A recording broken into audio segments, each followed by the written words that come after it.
Hello, Elementor World. So what we're going to do today is show you how to pass information from one form to a second form without using any additional plugins.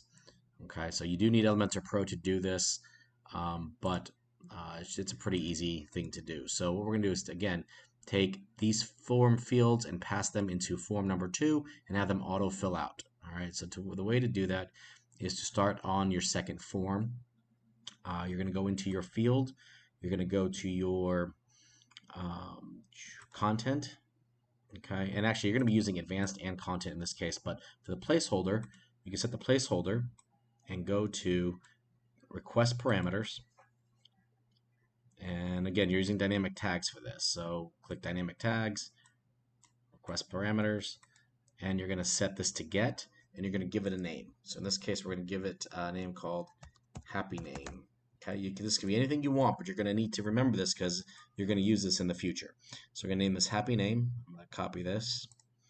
Okay, and then I'm also going to go into the advanced and set the default value to be the same thing. So dynamic, request parameter, leave it as get, and add the same parameter name.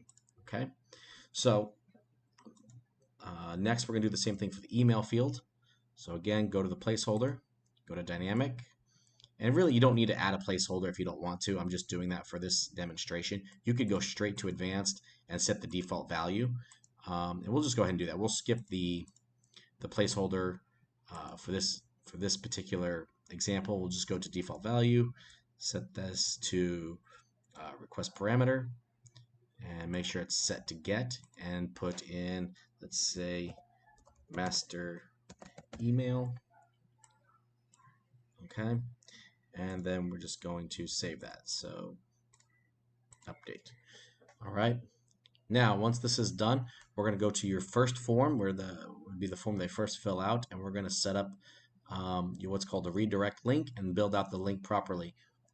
So that way, when they submit form 1, it will pass everything over to form 2.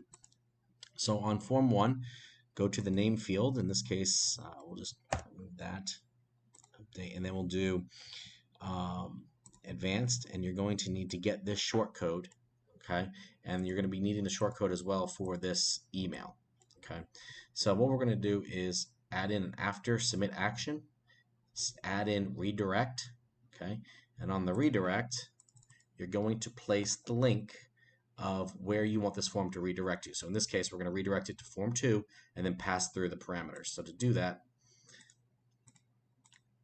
you're going to add these little things here, which will pass everything through properly. So, and I'll go ahead and explain the structure of this URL. So the first part is the URL that you're redirecting to.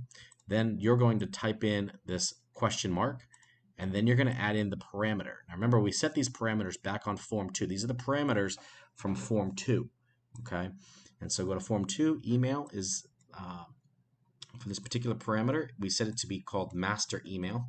So in the build out of our link, the parameter is going to be called master email, and it's going to equal, and this short code comes from form number 1.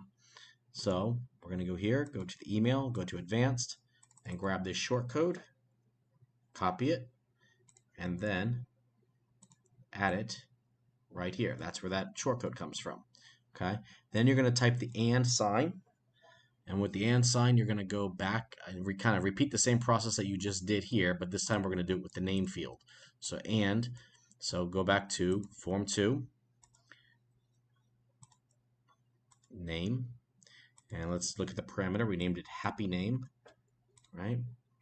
Advanced, set up in the advanced, and it's set up as the placeholder. So happy name is the parameter, and it's going to equal the field that it's in form 1. So the name here, advanced, grab the short code, and that's what this part here is, the short code from. So the short code comes from form 1, the parameter comes from form number 2, right? And we're going from form number 1, submitting it, and going to form number 2. So once you've built out your link, you just copy this link, go to your form number 1, go to your redirect, and paste this in as your redirect. Okay, and now it's going to redirect to form number 2, and it's going to have all the parameters that are going to pass through and autofill into form number 2. So let's update. Okay, and we'll go ahead and view the page. And now this will, when we submit this, it'll pass everything through. So let's call this guy John Deere, and johndeere@gmail.com. And this is a test email send. And when we send this, the email will pass through and autofill, and the name will pass through and autofill into form number 2. So send. Successful. Redirects to form number 2, and you can see it's filled in both fields properly with the information that was passed through. Okay, so that's how you can do it and manually see what's been passed through. Let's say, for instance, that you didn't want them to be able to edit their email field or the name field. What you can do is here set the field to be, instead of a text, set it to hidden. Okay, in advanced, make sure you keep your parameters. Okay, and then what will happen is it will pass through, and it will still pass through the email or the name and the email. Set this to hidden. Just the user won't be able to edit it. Okay, and that can be useful in case you're updating information in the back end in a CRM or something along those lines. That will prevent them from changing the email address.